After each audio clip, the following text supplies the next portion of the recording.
This is my desk from about 10 years ago, and this is my new FlexiSpot E6 standing desk. And in this video, I'm going to talk to you about why every photographer or video editor needs a standing desk. And just so you know, this desk was given to me by FlexiSpot in return for a review. And starting off, I'm just going to share a few features about this desk that make it stand out. First of all, it has a 3-stage lift system, which allows it to adjust from 24 inches to 50 inches. It has dual motors that make it both quieter and robust to be able to lift 352 pounds.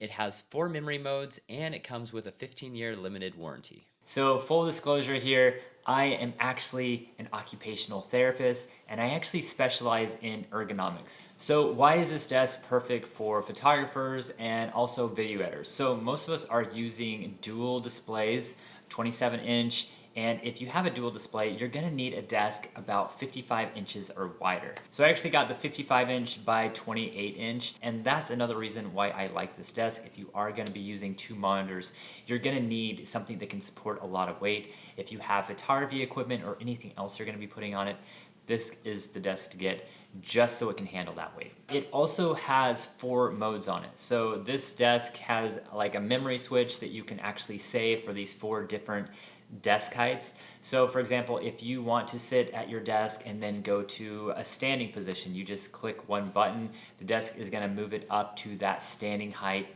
Because you have these memory modes, you can just set it and forget it, and it's always going to be at that perfect ergonomic position every time you're sitting or standing at the desk. Now, another reason I like these memory modes is, so let's say that you are working from home and also your spouse uses the desk from home from time to time, or maybe your children use the desk, or maybe you share this desk at an office location with another employee.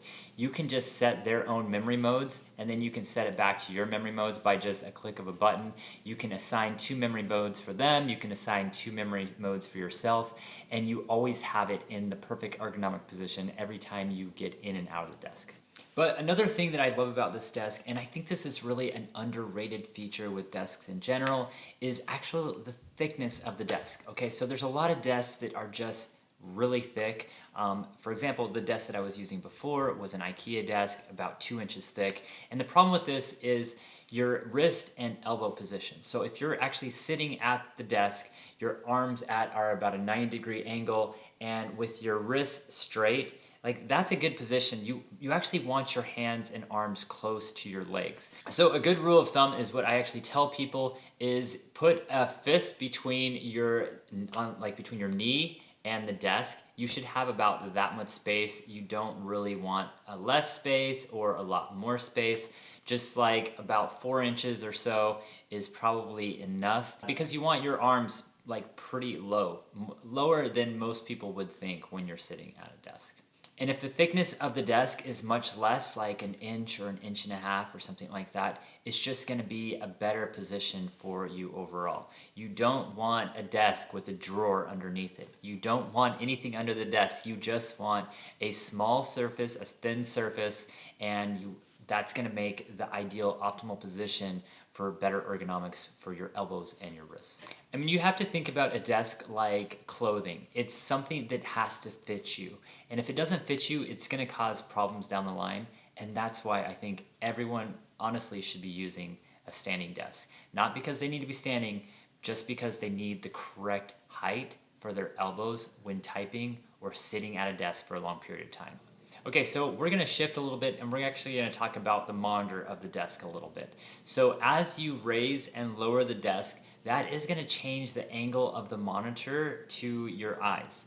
And when you're looking at the monitor, you want to be looking directly straight at it. If you have dual monitors and you're using both monitors at the same time, you want to make sure both monitors are equal distance apart from each other. If you use one monitor more than another monitor, you want that main monitor in front of you, and you want the second monitor on the side of you. And this is just going to be a better position for ergonomics, so you're not turning your neck all the time. And another thing with monitors is every time you adjust the desk, so let's say you go from a sitting position to a standing position, you have to realize where that monitor meets your eyes. So in general, your eyes should actually meet the top bar of the screen. So if you go to the top of your screen, you know where the X is if you're on a Windows computer, or the top bar of a Mac. You want your eyes lined up with that top bar, and that's going to be the most ergonomic position so you see the full screen.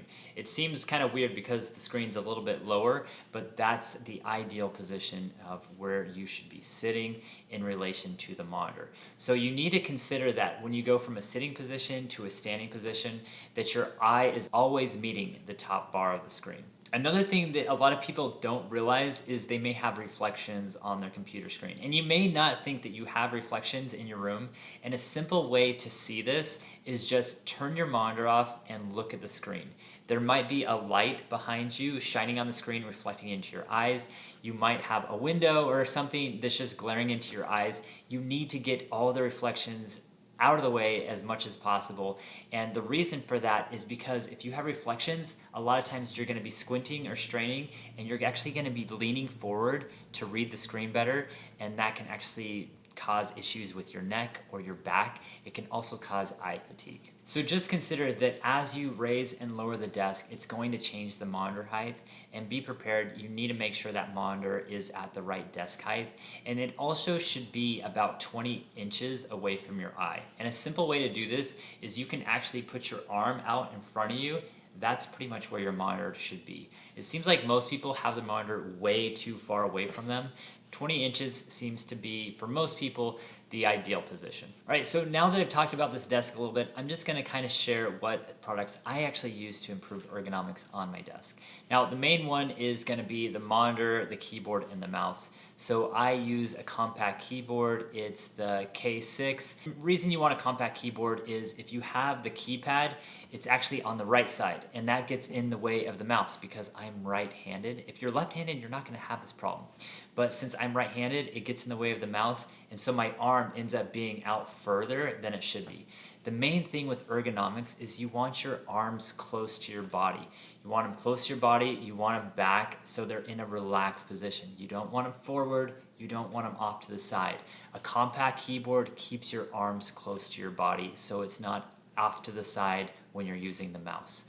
The mouse that I actually use is the MX Master. It's the one that almost everybody uses. I wouldn't say it's the best mouse in the world, but for comfort, I actually prefer this mouse. I think it's just more comfortable. It's more functional because I like the button layout. I do love the scrolling of the Apple Magic Mouse, and I wish that this feature was built in somehow because I don't love the way that I scroll from side to side, and that's why I actually use a secondary mouse. I use a trackpad. So I use the MX Master as my primary mouse. I use the trackpad if I need to scroll for web pages, or if I need to go side to side for scrubbing when I'm doing video editing. I think if you are having mouse issues, an excellent way to fix this is by just using the opposite hand to mouse, or by just using a trackpad. A trackpad eliminates the wrist movement, and it's a really good way to just alleviate some of that discomfort from moving your wrist around all day. The other thing that I use that helps with ergonomics is my monitor. So I use the LG 5K Ultrafine. I've been using it for years. It will tilt forward and backwards, and the main reason why I like it is that it moves up and down, so it is going to be always the correct height for me. So if I'm standing or if I'm sitting, I can just move it quickly and make sure it's in line with my eyes, and I don't have a problem with it. So you want to make sure that you have a monitor that can move up and down. I know a lot of the cheaper Apple monitors and some other monitors out there don't have that option, but you can always add like books or put something underneath it. There's ways to kind of get around this to make it work for you. Okay, so next up is sitting position. When you are sitting at a desk, you need to make sure that your legs are in a 90 position. So I talked about arms in a 90-degree position. You need your legs to be in a 90-degree angle as well. And that means having your feet flat on the floor. They need to be touching the floor. If they aren't, you need to get a footstool or something like that. So let's say you don't have a desk that will move up and down. You need to make sure that your feet will touch the floor. Some people have those really tall like drafting chairs, and I don't really like those chairs because your feet are just too high, and a lot of those chairs just won't go low enough. So make sure you have a chair that will either touch the floor, or you have a tall stool that you can put your feet on. As you're sitting at your desk, you also need to be considering the chair position with your back slightly reclined.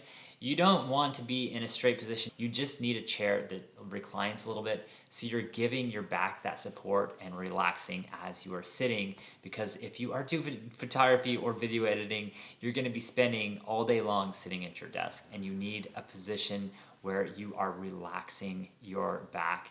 If you have a chair with armrests and it's getting in the way of the desk, I would just remove the armrests altogether. You probably don't need them in most cases unless you have a really good chair that raise and lower and swivel.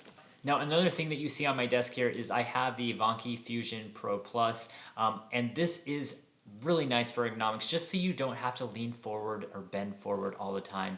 Because if you are using like a USB-C or USB-A, or maybe just like your SD card slot, you can just simply just put it in right there. You don't have to reach behind the computer or anything like that, so you're not bending or twisting your back. And that's what you want to avoid when you're at a workstation, or if you're doing a lot of photo or video editing, you're constantly trading out those SD card slots, and that's why I love this. For the longest time, I wanted a MacBook Pro because it had an SD card slot. But now that I have this, there's no reason for me to want a MacBook Pro unless I'm like on the go or something and I need something portable. Now, you'll also notice on my desk I have the M4 Mac Mini. I actually talked about this in some previous videos, but I'm going to compare it with my MacBook Air in some upcoming videos. But I think this is an awesome machine, and the fact that it's so small, it just makes this desk so much more minimal.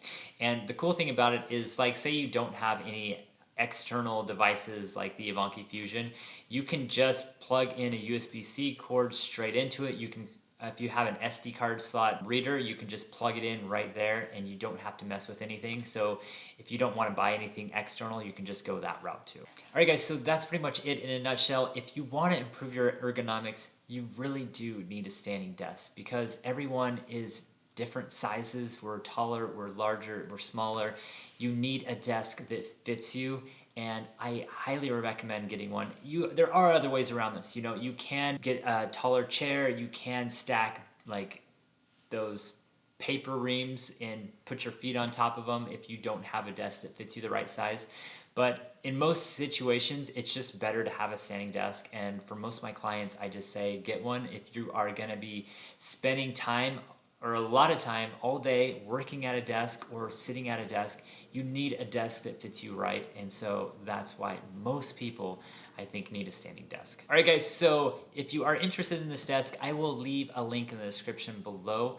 I hope this video helped your ergonomics. If you have any questions about ergonomics or setting up your desk, please leave those in the comments below. I will see you in the next one. Hope you have a great day.